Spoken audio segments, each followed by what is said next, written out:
When my daughter-in-law told me to leave, I smiled instead of crying. That moment is etched into my memory, not with anger, but with a strange, hollow kind of clarity. It was a Tuesday. I remember it was Tuesday because that was the day I always baked. I had a tray of chocolate chip cookies cooling on the kitchen counter. The smell was still in the air, warm and sweet. They were for my grandson Noah. He was 4 years old. I was standing at the sink, washing the mixing bowl, when I heard the key in the lock. It was too early for my son, Mark, to be home from work. The door opened and there she was, Sarah, my daughter-in-law. Her face was pale, and she wasn't wearing her usual warm smile. She looked around the room, at the cookies, at the toys neatly stacked in the corner, at me. It was like she was seeing an intruder. She didn't yell. That would have been easier, somehow. Yelling is loud and hot, and it burns out fast. Her voice was quiet and cold, like ice water. She said, "Linda, this isn't working. You need to leave. Today." My hands were still wet from the dishwater. I dried them slowly on the small towel by the sink. I remember thinking, don't drop the towel. Just fold it and put it back. So I did. I folded it, placed it on the rack, and then I turned to face her. And I smiled. I smiled because if I didn't, I would have shattered into a million pieces right there on the kitchen floor. The smile was a dam holding back a flood. For 10 years after that, I wasn't allowed to see my grandson. 10 years of birthdays, of first days of school, of scraped knees and learned to ride a bike. All of it happened on the other side of a door that was firmly closed to me. And it all started with that quiet Tuesday, that tray of cooling cookies, and a smile that was really a goodbye to understand how I ended up smiling as my world fell apart. You have to understand the world I had built. My name is Linda. I'm 68 now. Back then, I was just entering my 50s. I was a widow. My husband, David, had passed away 5 years earlier from a heart attack. It was sudden, quick, and it left a hole in my life the size of the Grand Canyon. That we had one son, Mark. He was our everything. After David died, Mark became my rock. He was in his early 20s then, just starting his career as an architect. He'd come over for dinner every Sunday and we'd talk about his job, his dreams, his plans. He was a good boy. Kind, thoughtful, with his father's gentle eyes. Then he met Sarah. And I was so happy for him. Sarah was bright and ambitious. She worked in marketing and had a million ideas a minute. She was beautiful, with this energy that could light up a room. When Mark brought her home for the first time, I saw the way he looked at her, and my heart just swelled. I thought, this is it. This is the one. And I was ready to love her. I welcomed her with open arms. They got married in a small ceremony in our backyard. David's rose bushes were in full bloom. It was a perfect day.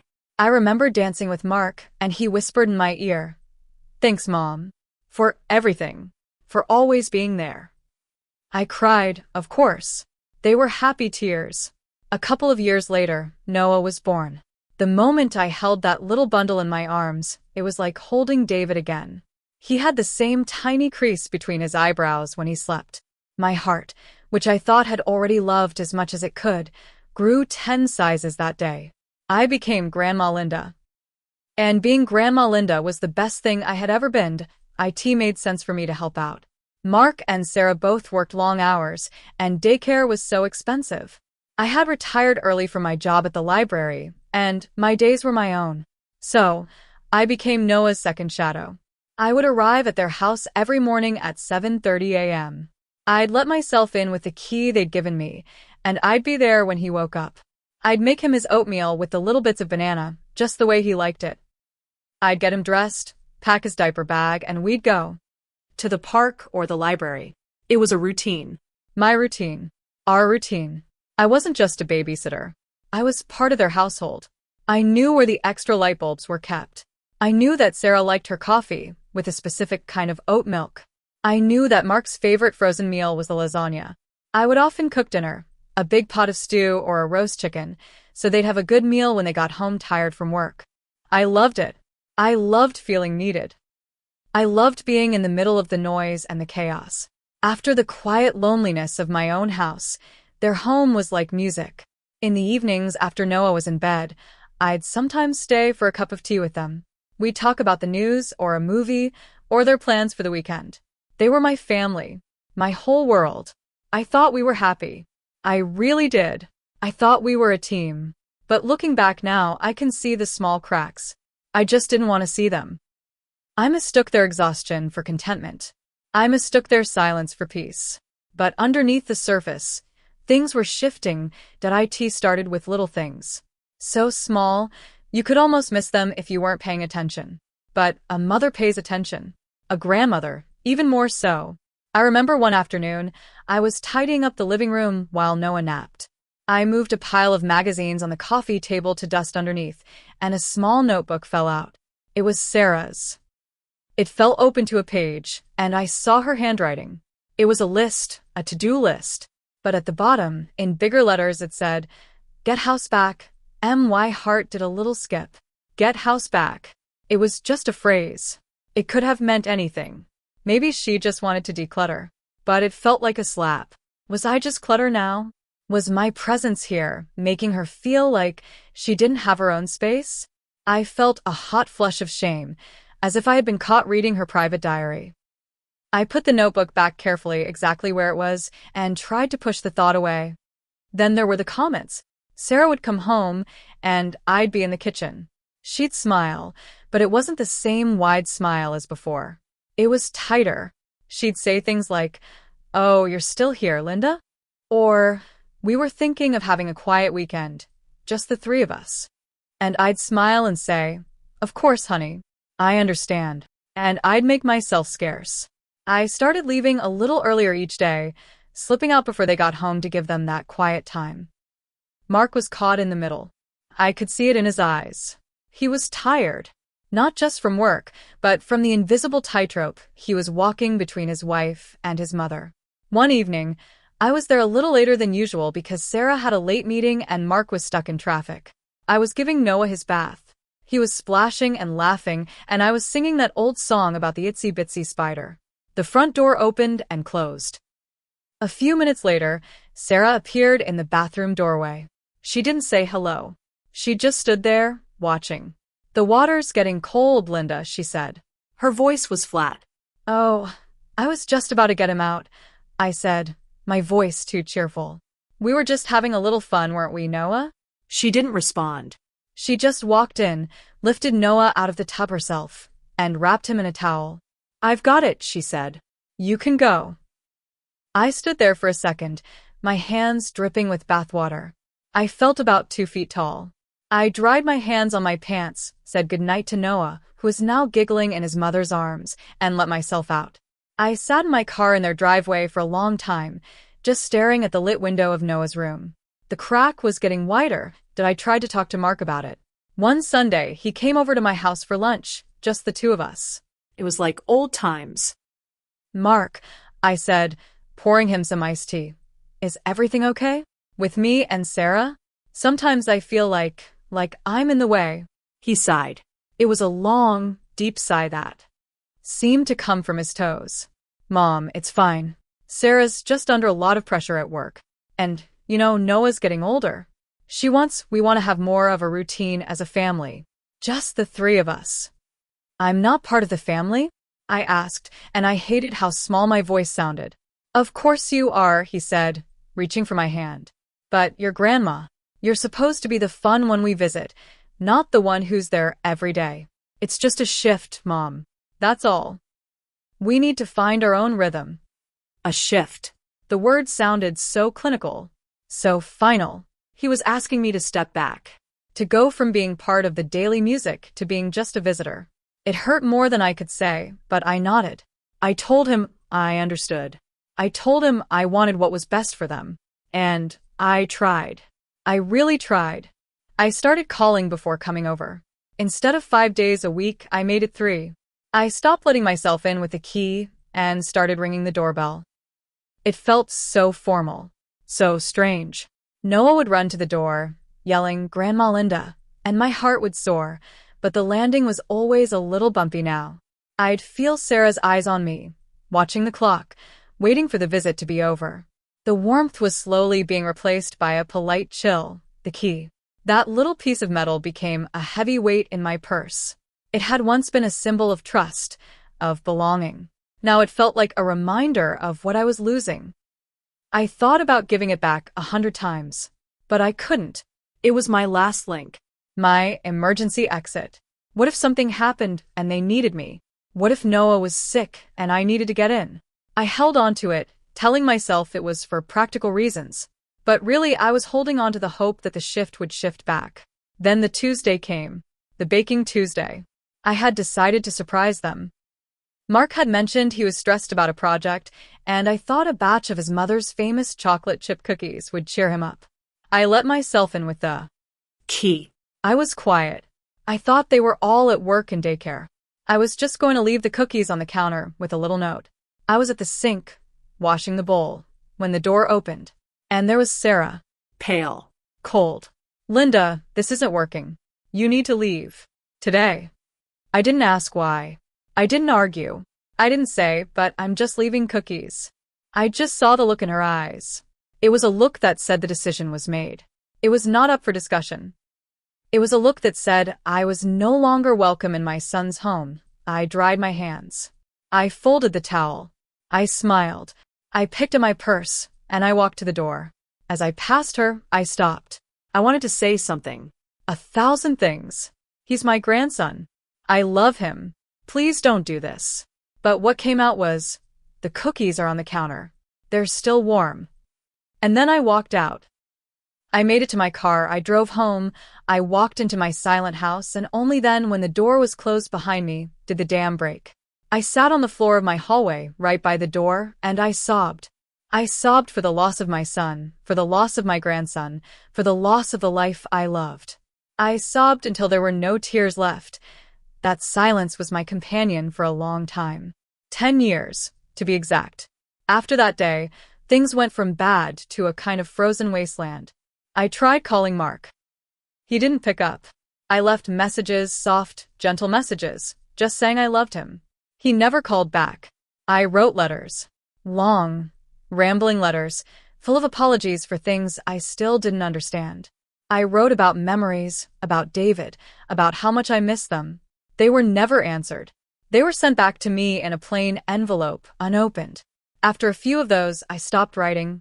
Birthdays were the worst. Noah's birthday. I would buy a present. I'd spend hours finding the perfect thing. One year, it was a beautiful wooden train set. Another year, a telescope. I'd wrap them carefully, with a big bow, and I'd put his name on the tag. And then I'd put them in the back of my closet. The closet became a graveyard of ungiven love. Presents for every birthday, every Christmas, stacked in boxes, gathering dust. I'd drive by their house sometimes. I know I shouldn't have. It was like picking at a scab. I'd park at the end of the street and just watch. I'd see a child's bike in the driveway, getting bigger every year. I'd see a basketball hoop go up over the garage. I'd see shadows moving behind the curtains. I was watching a life I was no longer a part of. I was a ghost at the edge of my own family. The loneliness was a physical thing. It lived in my chest. My house, once a quiet refuge, became a tomb. I'd talk to David's picture sometimes. I messed up, honey, I'd whisper. I don't know how, but I messed up. I stopped cooking. What was the point of a roast chicken for one? I lived on soup and toast. The world went on outside my window, but I had stopped. I tried to fill the void. I volunteered at the library, reading stories to children. But every time I saw a little boy with dark hair and his grandmother, my voice would catch in my throat. I joined a seniors walking group. The ladies were nice, but their conversations about their grandchildren's soccer games and piano recitals were like little knives. I'd smile and nod, and then I'd go home and cry. I thought about Mark every single day. I wondered what he was thinking. Did he hate me? Did Sarah tell him something terrible about me? Did he believe it? Did he ever stand up for me? The not knowing was the worst part. My imagination filled in the blanks with 1,000 horrible scenarios. It ate away at me. The years passed in a blur of quiet desperation. 5 years. 7 years. 9 years. I got older. My hair turned completely white. My hands started to ache with arthritis. I stopped driving by their house. It hurt too much. I accepted that this was my life now. A life of silence and unanswered questions. I had loved too much and I had been shut out.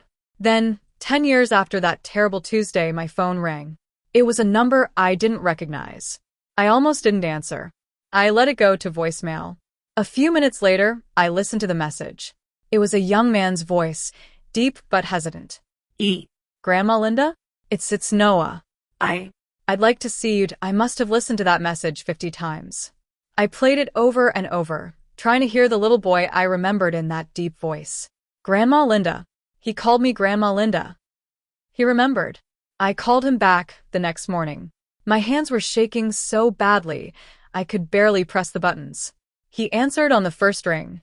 Hello. Noah. My voice came out as a croak. It's your grandmother. There was a pause. Then, hi. Another pause. Can I come see you? Tomorrow? Yes, I whispered. Yes, of course. We agreed on a time. 2 p.m. I spent the rest of the day in a daze. I cleaned my house from top to bottom, something I hadn't done in years. I went to the store and bought ingredients. Chocolate chips, flour, sugar, butter. I was going to bake. I was going to bake him cookies just like I used to. It felt like the only language I had left. The next morning, I was a nervous wreck. I baked the cookies. I set out a plate. I made a pitcher of lemonade. I changed my outfit 3 times. I sat by the window and waited. At exactly 2 o'clock, a car pulled up. A lanky teenage boy got out. He was so tall. He had Mark's gentle eyes, but he also had something else. He had David's walk, that easy, confident stride. I opened the door before he could knock. We just stood there, looking at each other. He wasn't a little boy anymore. He was a young man. My eyes filled with tears. Noah, I said. Grandma Linda, he said. And then he smiled, and for a second, I saw my 4-year-old boy, the one I used to push on the swings, the one I used to sing the Itsy Bitsy Spider to. I stepped aside. Come in, I said. I made you cookies that we sat in my living room. It was awkward at first. We didn't know each other. 10 years is a lifetime of stories that hadn't been shared. He told me about school, about his friends, about how he was on the basketball team. I just listened, drinking in every word, the sound of his voice, the way he moved his hands when he talked. Finally, I had to ask. Noah, I said, my voice trembling. Why now? Why are you here? He looked down at his hands. He picked up a cookie, then put it back down. I found a box, he said quietly. In the attic. I was looking for my old baseball glove. It was a shoebox, tied with a string. I opened it. He looked up at me, his eyes searching my face. It was full of letters. All addressed to me. From you. Every birthday. Every Christmas. Dozens of them. Mom, she never gave them to me. She hid them. My heart stopped. The presents. The letters. She had kept them. She hadn't thrown them away. But she had hidden them. I read them all last night, Noah continued. I read about the train set and the telescope and how you used to sing to me. I read about how you missed me. And I don't understand. Dad never talks about you. Mom says you just drifted apart. But those letters, they didn't sound like you drifted apart. They sounded like you loved me. I couldn't hold back the tears anymore. They just streamed down my face. I did, Noah. I do. I have loved you every single day of your life. I have a closet full of presents for you. I never stopped. He reached across the coffee table and took my hand. His hand was so big, so warm. I want to know you, he said. I want to know my grandma. That one visit was the beginning of a slow, careful mend. Noah started coming over every week. We'd talk for hours. I told him about his grandfather, David. I showed him photo albums, pointing out Mark as a little boy. I told him stories about my own childhood. He listened, really listened. He was like a thirsty plant finally getting water. He told me about his life, too. About the pressure from his dad to be good at sports, about his mom's high expectations. He told me things I don't think he told anyone. We built a new relationship, not on the past, but on the present. It was fragile and precious, like a tiny, delicate flower growing in the middle of a desert. But the elephant in the room was always there. Mark. Sarah. We didn't talk about them for a few weeks. Then, one day, Noah said, "Dad wants to see you." My heart lurched. "Does he?" I whispered. "He's different now," Noah said carefully. "He and Mom, they separated last year. It was hard. He's been quiet." Sut. When I told him I found you, he just cried. I've never seen my dad cry before. He wants to talk. A week later, there was a knock at my door. I opened it, and there was my son. My boy.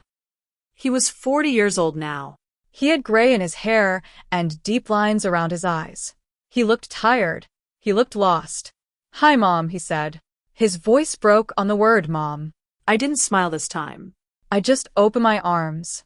He stepped into them and held me so tight, like he was a little boy again, and I held him just as tight. We stood there in my doorway, holding each other, and we cried. We cried for all the lost years. We sat at my kitchen table for hours. The same table where he'd done his homework as a kid. He told me everything. He told me how Sarah had felt suffocated. She felt like she was competing with me for her own son's love. She felt like she could never be a good enough mother because Grandma Linda was always there, doing it better. She felt like I had taken over her home. And Mark, caught in the middle, exhausted and wanting to keep the peace, had chosen his wife. He chose the path of least resistance. He had pushed his mother away to save his marriage. And it hadn't even worked. The marriage had still fallen apart years later, under the weight of its own problems that had nothing to do with me. "I was a coward, Mom," he said, his head in his hands. "I'm so sorry. I'm so sorry. I should have fought for you. I should have made her see. I didn't know how." Listening to him, a strange thing happened. The cold, hard knot of pain I had carried in my chest for 10 years began to soften. I saw my son, not as the man who had abandoned me, but as a young husband who was scared and in over his head. He had made a terrible choice, a hurtful choice. But he wasn't a monster. He was just human. "I forgive you, Mark," I said, and I meant it. The words felt like a key turning in a lock. I don't understand it all, and it hurt more than I can ever tell you. But I forgive you. We talked about Sarah, too. He told me she was seeing a therapist, trying to understand why she had done what she did. He said she carried a lot of guilt. A few weeks later, I received a letter. It was from Sarah. It was long and rambling, full of apologies. She said she had been young and insecure. She said she had seen my love for Noah as a threat to her own. She said she was deeply, profoundly sorry for the pain she caused. She didn't ask for my forgiveness. She just wanted me to know the truth. I wrote back to her. It was a short letter. I told her that I forgave her, too, that I hoped she was finding peace, that I would always be grateful to her for giving me Noah and Mark, that I wished her well. It felt like closing a very heavy book. The healing wasn't instant. There were still hard days. Days when I'd feel a wave of sadness for all the moments I missed. Days when I'd look at Noah and wonder what he was like at 7, at 10. But we started making new memories. We'd go to his basketball games. He'd come over for Sunday dinner, just like his dad used to. Mark started coming too. My quiet house began to fill with laughter and the smell of cooking again. I took the presents out of the closet. One Sunday, after a big pot roast dinner, I brought them out. I gave Noah the telescope from when he was 8. I gave him the model airplane from when he was 12. He laughed and cried as he opened them, years too late. But they were finally opened. The love was finally received. Life has a funny way of coming full circle. I am 68 now. My hair is white, and my steps are slower. But my heart is full again. The boy I wasn't allowed to see for 10 years is now a young man who calls me every Sunday just to check in. He's going to college next year. He wants to study history. He says it's because he loves stories, especially old ones. He got that for me, I think. Mark and I have a new relationship. It's different from before. It's more honest. We don't take each other for granted anymore. We know how easily things can be broken, and we treasure the time we have.